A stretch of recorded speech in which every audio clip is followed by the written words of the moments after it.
राधे राधे, जय श्री कृष्णा। बहुत ही प्यारी कथा लेकर आई हूँ। तो चलिए सुनते हैं। बहुत समय पहले एक छोटे से गांव में माधव दास नाम का एक गरीब ब्राह्मण रहता था। उसके पास धन नहीं था, बड़ा घर नहीं था, अच्छे वस्त्र नहीं थे, लेकिन उसके पास एक चीज थी, ठाकुर जी के लिए अटूट प्रेम। माधव दास का दिन ठाकुर जी की सेवा से शुरू होकर और उन्हीं में समाप्त हो जाता था। उसके छोटे से घर में मिट्टी का एक मंदिर था, जिसमें श्री कृष्ण की एक छोटी सी मूर्ति, बहुत प्यारी सी मूर्ति विराजमान थी। वहीं उसके लिए संसार, वही उनके लिए परिवार। गांव वाले अक्सर मजाक उड़ाते, हे अरे माधव, घर भगवान कभी किसी के घर क्या आते हैं? इतना पूजा करके क्या मिलेगा? थोड़ा काम धंधा भी कर लिया कर। लेकिन माधव दास मुस्कुराया और बोला, मुझे संसार से कुछ नहीं चाहिए, बस इतना चाहिए कि मेरे ठाकुर जी मुझसे कभी दूर ना हो। हर सुबह वह नदी से पानी लाता, फूल चुनता और बड़े प्रेम से ठाकुर जी को स्नान कराता। उसके पास चांदी के बर्तन नहीं थे, लेकिन मिट्टी के कटोरे में भी भोग लगाता। कभी सूखी रोटी, कभी थोड़ा सा गुड़, लेकिन प्रेम इतना होता कि मानो 56 भोग हो। भोग लगाते समय वह कहता, ठाकुर जी, आज भोजन थोड़ा कम है, लेकिन प्रेम पूरा है। फिर घंटों बैठकर ठाकुर जी से बातें करता। आज गांव में बहुत गर्मी थी, आपको भी गर्मी लग रही होगी ना? कल आपके लिए जंगल से अच्छे फूल लाऊंगा। लोग उसे पागल समझते। उन्हें लगता था कि वह पत्थर की मूर्ति से बातें करता है, लेकिन माधव दास के लिए ठाकुर जी जीवित थे। एक दिन रात बहुत ते एक एक रात बहुत तेजी से बारिश हुई। आंधी इतनी भयानक थी कि गांव के कई घर उड़ गए। माधव दास का छोटा सा घर भी फटक फटक माधव दास का छोटा सा घर भी टपकने लगा।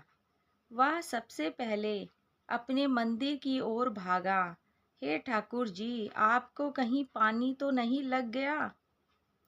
उसने अपने पुराने कपड़े मंदिर के ऊपर डाल दिए ताकि मूर्ति भीग ना जाए, लेकिन खुद पूरी रात बारिश में भीगता रहा। ठंड से उसका शरीर कांप रहा था, फिर भी उसके चेहरे पर चिंता फिकर नहीं एक नहीं थी। मेरे ठाकुर जी को कष्ट ना हो। उसी रात पहली बार कुछ अद्भुत हुआ। आंधी आधी रात को माधव दास को लगा जैसे कोई उसके ऊपर चादर उड़ा रहा है।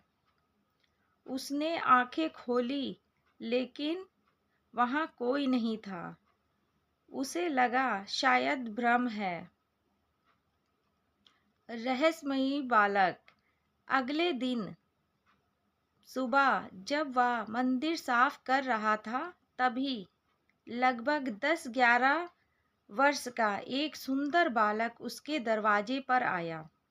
उसके चेहरे पे अद्भुत तेज था, आंखों में ऐसी शांति कि माधव दास देखते ही रह गया। बालक बोला, बाबा, मुझे बहुत भूख लगी है। क्या कुछ खाने को मिलेगा?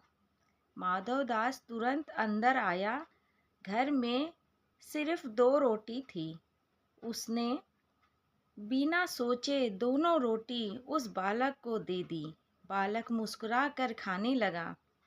खाते खाते बोला, बाबा, मैं कुछ दिन आपके साथ रह सकता हूँ क्या? माधवदास खुश हो गया। बेटा, यह घर मेरा नहीं, ठाकुर जी का है।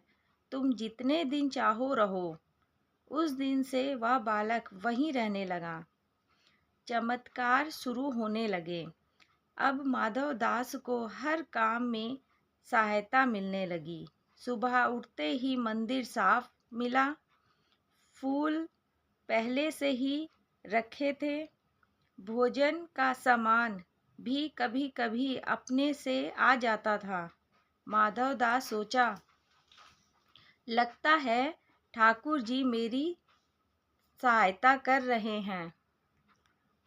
वह बालक हर समय उसके साथ रहता। कभी पानी भर देता, कभी लकड़ी ले आता, कभी भोजन बनाता। और जब वह भजन गाता तो पूरा घर दिव्य हो जाता। गांव वालों को आश्चर्य हुआ। धीरे धीरे लोगों ने देखा कि माधवदास के घर से हमेशा सुगंध आती रहती है। रात में वहां से मधुर बांसुरी की आवाज सुनाई देती। एक दिन गांव के कुछ लोग छिप कर देखने लगे। उसने देखा कि रात के समय मंदिर से दिव्य प्रकाश निकल रहा था और वहीं छोटा बालक ठाकुर जी की मूर्ति के सामने बैठकर मुस्कुरा रहा था। लेकिन जैसे ही लोग अंदर आए, प्रकाश गायब हो गया। अब गांव वालों को लगने लगा कि कुछ दिव्य हो रहा है। एक दिन माधवदास बहुत बीमार पड़ गया। उसके पास दवा के पैसे नहीं थे। वह बिस्तर पर लेटा लेटा रोने लगा। हे ठाकुर जी, अब आपकी सेवा कौन करेगा? मुझसे तो उठा भी नहीं जा रहा। तभी वहीं बालक उसके पास आया और बोला, बाबा चिंता क्यों कर रहे हो? मैं हूं ना आपकी सेवा के लिए। उसने अपने हाथों से माधवदास को पानी पिलाया, भोजन कराया और पूरी रात उनके पास बैठा रहा। उस रात माधवदास की आंख खुली तो उसने देखा वह छोटा बालक नहीं, स्वयं श्री कृष्ण उनके पास बैठे हैं। सिर पर मोर मुकुट, हाथ में बांसुरी, चेहरे पर दिव्य मुस्कान। माधवदास कांपते हुए उठ बैठा। ठाकुर जी, आप? भगवान मुस्कुराए और बोले, माधव, मैं बहुत समय से तुम्हारे साथ हूँ। तुमने मुझे पत्थर नहीं समझा, तुमने मुझे अपना मान लिया। जहाँ ऐसा प्रेम होता है वहाँ मुझे स्वयं आना पड़ता है। माधवदास की आंखों से आंसू बहने लगे। प्रभु, मुझे पता नहीं चला कि आप मेरे घर में रह रहे थे। भगवान बोले, सच्ची भक्ति में भक्त भूल जाता है कि भगवान कहाँ हैं, क्योंकि जब भगवान भक्त के हृदय में रहने लगते हैं। अंततः सुबह जब गांव वाले आए तो उन्होंने देखा कि माधवदास मंदिर के सामने शांत बैठा है, चेहरे पर अद्भुत मुस्कान, लेकिन वह दिव्य बालक कहीं नहीं दिख रहा।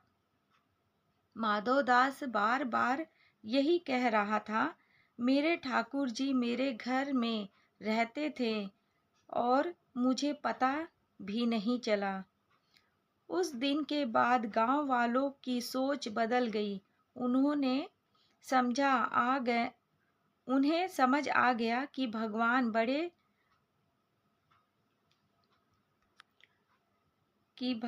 बड़े महलों में नहीं, सच्चे प्रेम और भक्ति में निवास रखते हैं। कथा का संदेश, जिस भक्त की भक्ति